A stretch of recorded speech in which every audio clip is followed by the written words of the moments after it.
ஏசாயா தீர்க்கதரிசன புஸ்தகம் 53 அதிகாரம் 4-5 வசனங்களை வாசிங்க. மெய்யாகவே அவர் நம்முடைய பாடுகளை ஏற்றுக்கொண்டு நம்முடைய துக்கங்களை சுமந்தார்.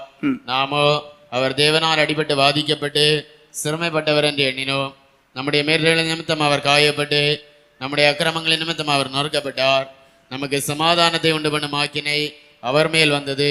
அவருடைய தழும்புகளால் குணமாகிறோம். அநேகருக்கு தேவனுடைய பாடுகள் மீது விசுவாசம் கிடையாது. சிலுவையிலே அவரை அறையும் போது கூடியிருந்தான் எல்லா மனுஷனும் எப்படிதான் ஒரு சிலரை தவிர அவர் தேவனாலே தண்டிக்கப்படுகிறார், அவர் தேவனாலே வாதிக்கப்படுகிறார், அவர் செய்ய தப்புக்கு தண்டிக்கப்படுறார். அப்படிதான் எல்லாருக்கும் தோணுச்சு. இல்ல, அவர் அடிக்கப்படுவதற்கு முன்பாக, வாதிக்கப்படுவதற்கு முன்பாக, ரத்தம் சிந்துவதற்கு முன்பாக 700 வருஷத்திற்கு முன்பாக ஏசாயா தீர்க்கதரிசியை கொண்டு சொல்லிவிட்டார், இவருக்கு மரணம் இப்படிதான் இருக்கும். காரணம் என்ன?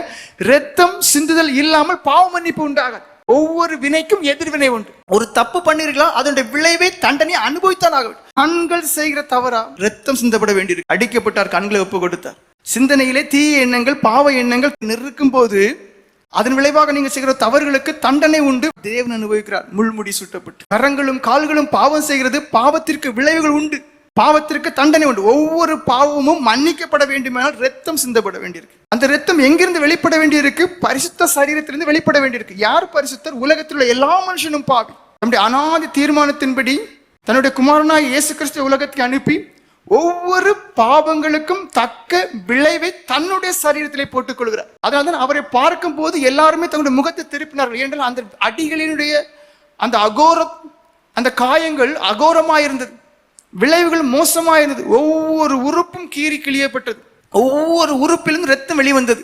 காரணம், ஒவ்வொரு உறுப்பினால் நீங்கள் செய்யக்கூடியதான பாவத்தினுடைய விளைவு. கடைசி சொட்டு ரத்தத்தை என்ன செய்தார்? அப்படியே சிந்தினார். யதார்த்தமாக எனக்காகத்தான் பாடுபட்டார், எனக்காகத்தான் அடிக்கப்பட்டார் என்று விசுவாசிக்கக்கூடிய ஒவ்வொரு மனுஷனுக்குள்ளையும் தேவன் கிரியை செய்கிறார். எப்படிப்பட்ட கிரியை? விசேஷமான பாவ மன்னிப்பை கொடுக்கிறார், விசேஷமான குணப்படுதல் அனுபவத்தை கொடுக்கிறார், விசேஷமான புது இருதயத்தை கொடுக்கிறார், விசேஷமான பாவத்தை வெறுக்கக்கூடிய அனுபவத்தை கொடுக்கிறார், விசேஷமான பரிசுத்த வாழ்க்கையை கொடுக்கிறார். பாவியாய் காணப்பட்ட மனுஷன் தண்டனையை அனுபவிக்கவில்லை, தண்டனையை அவர் தம் மீது போட்டுக் கொள்கிறார். அந்த மனுஷனை அப்படியே புது மனுஷனாய் மாற்றுகிறார். அதனால இயேசு என்னையும் நேசிக்க என்ற என்ன தகுதி இருக்குன்னு அநேகர் உணர்ந்து சொன்னது உண்டு.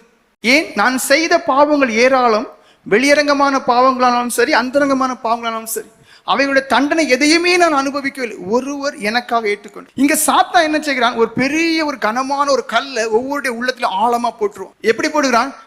அவர் அடிக்கப்படல, அவர் பாடுபடல, அவர் ஒருத்தர் இல்ல, சரி ஒருவேளை அவர் இருக்காருன்னு சொல்லி சரித்திரமே சொல்லுதுன்னா அடுத்த கட்ட என்ன சொல்லுவான்? அவர் உனக்காண்டி பாடுபடல, அவர் உனக்காண்டி அடிக்கப்படல, அவரு தப்புக்கு தான் தண்டனை அனுபவிக்கப்பட்டார். எத்தனை பேருக்குள்ள அவிசுவாச சிந்தனை இருக்கு? அவருடைய பாட எனக்காக என்று விசுவாசிக்கூடிய பலன் எத்தனை பேருக்குள்ள இருக்கு?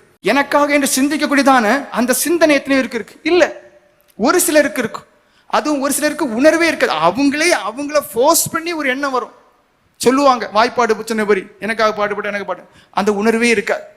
ஏனென்றால் சாத்தானுக்கு தெரியும், எந்த ஒரு மனுஷன் தேவனுடைய பாடுகளை உணர்வானே ஆனால், சிந்திப்பானே ஆனால், தியானிப்பானே ஆனால், அவன் முதல்ல தன்னை வெறுப்பான், இரண்டாவது பாவத்தை விடுவான், அடுத்தது பரிசுத்தை வாஞ்சிப்பான், அடுத்தது என்ன செய்வான்? தேவன் நோக்கி கெஞ்சுவான். அதன் விளைவு என்ன ஆகும்? இறுதிய சுத்திகரிப்படையும். அதன் விளைவு என்ன ஆகும்? பரிசுத்தவானாய் மாறும். அதன் விளைவு என்ன ஆகும்? அவன் சாத்தானுடைய சகல கிரியைகளும் விடுகிறவனாயும், உலகத்தின் பக்கம் நடக்காதவனாயும், தேவ பிரியவனாய் மாறக்கூடியவனாய் இருக்கிறதுனாலேயே அவன் என்ன செய்வான்? ஒரு ஆழமான ஒரு பெரிய கல்லை பொத்துன்னு உங்க உள்ளத்துல போட்டுரும். அவர் இல்லவே இல்லை.